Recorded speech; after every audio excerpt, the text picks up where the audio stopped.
हरिओम। सनातन podcast में आपका हार्दिक स्वागत है। हम अपनी रामचरितमानस श्रृंखला को आगे बढ़ाएंगे।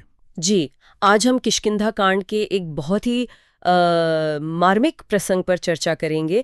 एक ऐसा प्रसंग जिसमें धर्म, ज्ञान, अभिमान और शरणागति के गहरे रहस्य छिपे हैं। बिल्कुल, ये प्रसंग है बाली और सुग्रीव के अंतिम युद्ध का और प्रभु श्रीराम के हाथों बाली के उद्धार का। हाँ, और इसमें हम देखेंगे कि कैसे बाली की पत्नी तारा उसे समझाती है, कैसे बाली का ज्ञान और अभिमान एक साथ चलते हैं, और सबसे महत्वपूर्ण, मरणासन्न बाली और स्वयं प्रभु श्रीराम के बीच का वो संवाद जो आज भी हमें बहुत कुछ सिखाता है। तो चलिए इस यात्रा का आरंभ करते हैं। तो कथा वहां से शुरू होती है जहां प्रभु श्रीराम सुग्रीव को अपना मित्र बना चुके हैं। वे सुग्रीव को साथ लेकर, हाथ में धनुष बाण लेकर किष्किंधा की ओर चलते हैं और सुग्रीव को कहते हैं कि जाकर बाली को ललकारो। जी, प्रभु का बल पाकर सुग्रीव अपने भाई बाली के द्वार पर जाकर सिंहनाद करता है, गरजता है। और उस गर्जना को सुनते ही जो होता है, गोस्वामी जी लिखते हैं, सुनत बाली क्रोधातुर धावा, गही करचरण नारी समझावा, सुनुपति जिन्हीं मिले सुग्रीवा, ते द्वौ बंध तेज बलसीमा। यहाँ देखिए, सुग्रीव की गर्जना सुनते ही बाली तो क्रोध में दौड़ पड़ता है, बिल्कुल बिना कुछ सोचे समझे। हाँ, पर उसकी पत्नी तारा वो उसे रोकती है, उसके चरण पकड़कर उसे समझाती है। मेरे एक प्रश्न है यहाँ, तारा को ये कैसे पता चला कि सुग्रीव जिनसे मिले हैं वे कोई साधारण मनुष्य नहीं है? ये बहुत ही उत्तम प्रश्न है। देखिए, तारा को अत्यंत बुद्धिमती कहा गया है। उसे केवल राजमहल की सूचनाएं ही नहीं थीं, बल्कि एक तरह की दिव्य दृष्टि थी। अच्छा। वो जानती थी कि वन में दो महातेजस्वी राजकुमारों का आगमन हुआ है, और सुग्रीव के बदले हुए आत्मविश्वास को देखकर ही वो समझ गई कि उसे किसी परम शक्ति का आश्रय मिला है। इसीलिए वो कहती है कि वे दोनों भाई तेज और बल की सीमा हैं, मतलब उनसे परे कुछ है ही नहीं। जी, और वो तो उनका परिचय भी देती है। हाँ, अगली ही चौपाई में, कोसलस सुत लक्ष्मण रामा, कालहु जीति सकहि संग्रामा। देखिए कितना स्पष्ट ज्ञान है।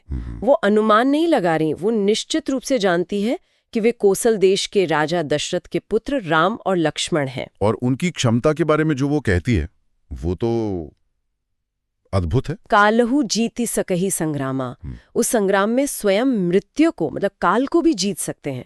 ये एक पत्नी का केवल डर नहीं है, ये एक ज्ञानी स्त्री का सत्य उद्घोष है। पर बाली का अहंकार उसे ये सुनने ही नहीं देता। बिल्कुल नहीं। और यहीं इस प्रसंग का सबसे जटिल बिंदु आता है। बाली का उत्तर जो इस दोहे में है, कहा बाली सोनु भीर प्रिय समदर्शी रघुनाथ, जो कदाची मोहि मारी हैं तो पुनि हो सनाथ। ये बात थोड़ी मतलब उलझन वाली है। एक तरफ बाली कह रहा है कि रघुनाथ समदर्शी हैं और अगर वो उसे मारेंगे भी तो उसका उद्धार हो जाएगा जी। तो अगर वो ये सब जानता है तो फिर वो लड़ने जा ही क्यों रहा है? आपने इस प्रसंग के मर्म को पकड़ लिया। यही तो बाली के चरित्र की सबसे बड़ी त्रासदी है। इसे कहते हैं ज्ञानाभिमानी। ज्ञानाभिमानी, हाँ, मतलब जिसे ज्ञान तो है, वो सैद्धांतिक रूप से सब जानता है कि श्री राम कौन है, पर उसे अपने बाहुबल पर इतना अभिमान है, इतना विश्वास है कि वो मानता है कि मेरे साथ ऐसा नहीं होगा, मैं तो अजेय हूँ। अच्छा, तो उसे लगता है कि प्रभु उसके बल को देखकर उससे युद्ध ही नहीं करेंगे, या वो उन्हें परास्त कर देगा। ज्ञान और अहंकार का यही द्वंद्व उसे विनाश की ओर ले जाता है। और इसी महाअभिमान में भरकर वो चल पड़ता है। अस कही चला महाअभिमानी, तृण समान सुग्रीव ही जानी, भिरे उभव बाली अति तर्जा, मुष्टिका मारी महाधुनि गर्जा। गोस्वामी जी ने महाअभिमानी शब्द का प्रयोग करके उसके पतन का कारण पहले ही स्पष्ट कर दिया है। वो सुग्रीव को तिनके के समान समझता है जी। और दोनों भाइयों में भयंकर युद्ध होता है। बाली सुग्रीव को धमकाता है और ऐसा शक्तिशाली घूंसा मारता है कि सुग्रीव व्याकुल हो जाता है। उस प्रहार का परिणाम ये होता है, तब सुग्रीव बिकल होई भागा, मुष्टि प्रहार वज्र सम लागा, मैं जो कहा रघुबीर कृपाला, बंधु न होई मोर यह काला। यहाँ सुग्रीव का विश्वास थोड़ा डगमगाता है। वो सीधा प्रभु के पास जाकर कहता है, हे कृपालु रघुवीर, मैंने तो पहले ही कहा था, ये मेरा भाई नहीं, मेरा काल है। एक भक्त की बहुत ही स्वाभाविक प्रतिक्रिया है, कष्ट में भगवान को ही पुकारता है। बिल्कुल। तब प्रभु उसे न मारने का कारण बताते हैं। एक रूप तुम भ्राता दऊ, तेहि भ्रमते नहीं मार्यो सोऊ। कर परसा सुग्रीव शरीरा, तनु भाग कुलिस गई सब पीरा। प्रभु कहते हैं कि तुम दोनों भाई दिखने में एक जैसे हो। इसी भ्रम के कारण मैंने बाण नहीं चलाया, कहीं वो तुम्हें न लग जाए। जी। क्या ये केवल एक व्यवहारिक कारण था या इसका कोई गहरा आध्यात्मिक अर्थ भी है? बहुत गहरा अर्थ है। आप सोचिए, प्रभु चाहते तो क्या उन्हें पहचान नहीं सकते थे? अवश्य पहचान सकते थे। बिल्कुल, पर ये लीला है। पहले प्रहार से उन्होंने सुग्रीव के मन में बैठे बाली के भय को और गहरा किया, ताकि जब प्रभु उसे अपने हाथ से स्पर्श करें तो सुग्रीव को भगवदीय बल का अनुभव हो। सही बात है। जब प्रभु ने उसके शरीर को स्पर्श किया तो तनु भाग कुलिस, उसका शरीर वज्र का हो गया, सारी पीड़ा चली गई। ये सिर्फ शारीरिक उपचार नहीं था, ये उसके आत्मविश्वास और श्रद्धा को फिर से स्थापित करना था। अब इस भ्रम को मिटाने के लिए प्रभु एक पहचान चिन्ह बनाते हैं। हाँ, वे एक उपाय करते हैं। मेली कंठ सुमन के माला, पटवा पुनि बल देई बिसाला। पुनि नाना विधि भई लड़ाई, बिटप ओठ देखे रघुराई। प्रभु सुग्रीव के गले में फूलों की माला डाल देते हैं और फिर उसे बहुत बड़ा बल देकर भेजते हैं। पर यहाँ एक बात है जिस पर अक्सर सवाल उठाए जाते हैं, प्रभु का एक वृक्ष की ओट में छिपना। हाँ, ये प्रश्न बहुत महत्वपूर्ण है। इसे समझने के लिए हमें ये देखना होगा कि श्री राम यहाँ किस भूमिका में है। वो एक योद्धा के रूप में बाली से द्वंद्व युद्ध करने नहीं आए हैं। तो फिर बाली ने जो अपराध किया था, अपने छोटे भाई की पत्नी का हरण, वो धर्मशास्त्रों में महापाप है। इस अपराध के लिए दंड देने का अधिकार राजा का होता है। अच्छा।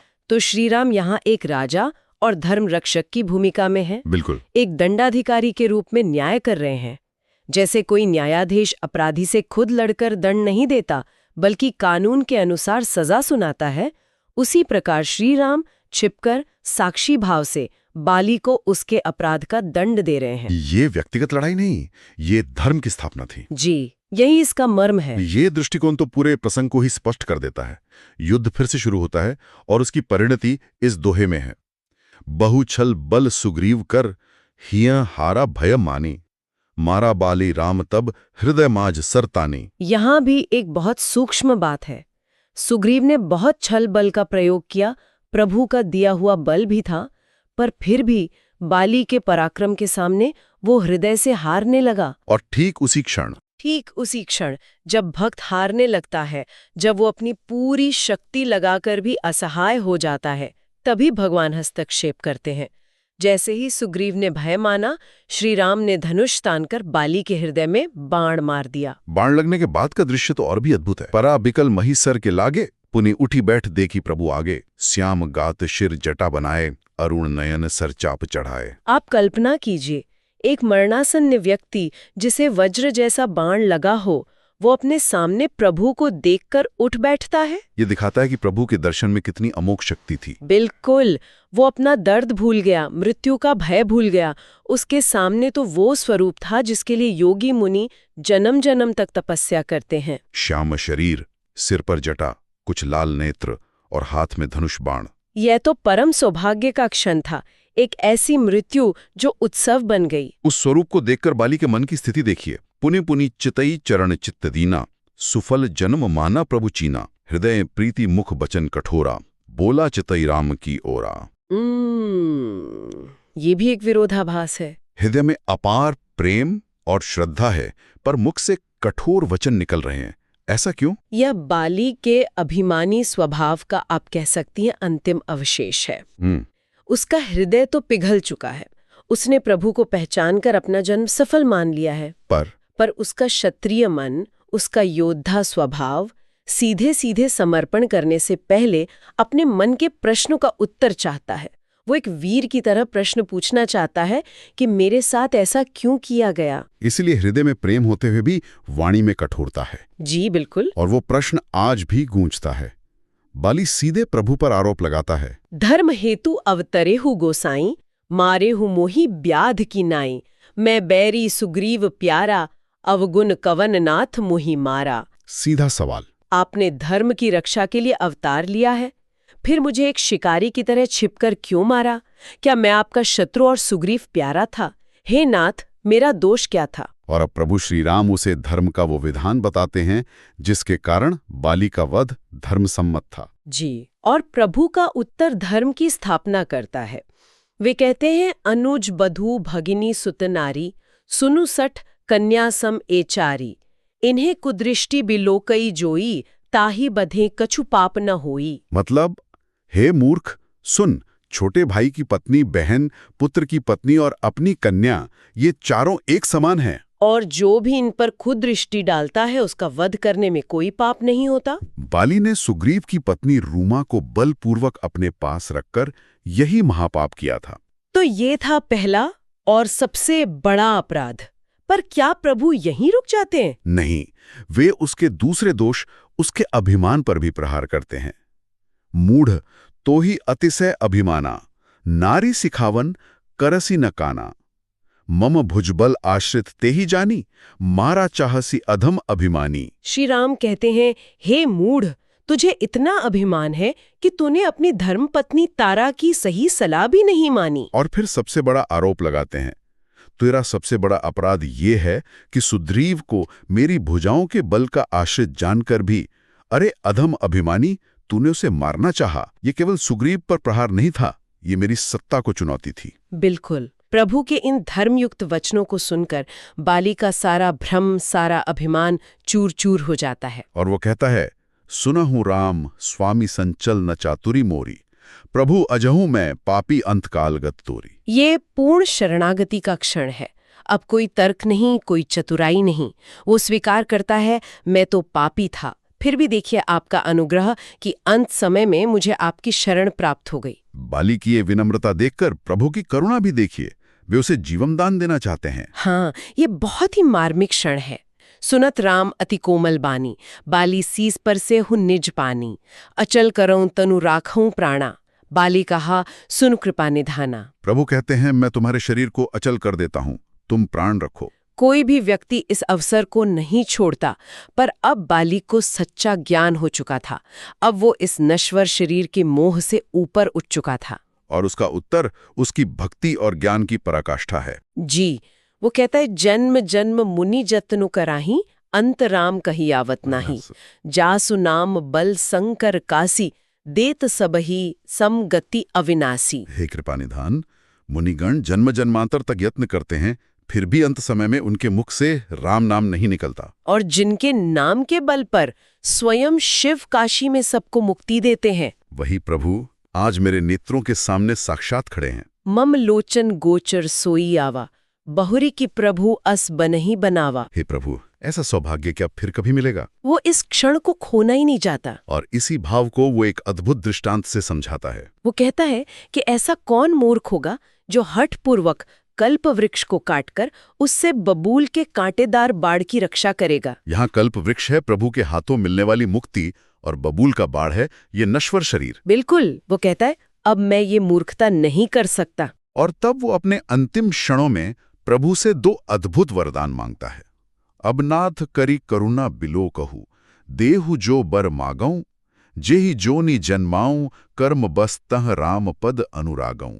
यह तनय मम सम विनय बल कल्याण प्रद प्रभु लीजिए, गही बाह सुर नर नाह, आपन दास अंगद कीजिए। इन दो वरदानों में बाली का संपूर्ण रूपांतरण दिखता है। पहला, अपने लिए, मैं कर्मवश किसी भी योनि में जन्म लूं, बस आपके चरणों में मेरा प्रेम बना रहे। वो स्वर्ग या मोक्ष नहीं, निष्काम भक्ति मांग रहा है। और दूसरा निवेदन अपने पुत्र अंगद के लिए, उसके लिए राज्य या धन नहीं, बल्कि प्रभु का आश्रय। जी, इसकी बाह पकड़कर इसे अपना दास बना लीजिए।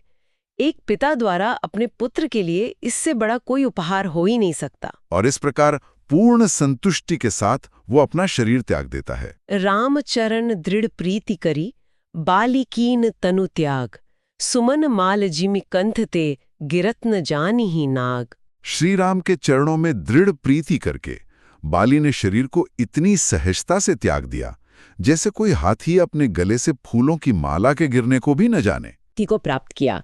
इसके बाद का दृश्य भी बहुत मार्मिक है। जब तारा विलाप करते हुए आती है तो प्रभु उसे भी ज्ञान देते हैं। तारा बिकल देख रघुराया, दीन ज्ञान हरि लीन ही माया, क्षिति जल पावक गगन समीरा, पंच रचित अति अधम शरीरा। प्रभु उसे सांख्य और वेदांत का सार समझाते हैं कि यह शरीर तो पृथ्वी, जल, अग्नि, आकाश और वायु से बना है, ये नश्वर है। प्रगट सोतन तब आगे सोवा, जीव नित्य के ही लगी तुम्हरोवा। शरीर तो तुम्हारे सामने सोया है और आत्मा नित्य है, फिर तुम किसके लिए रो रही हो?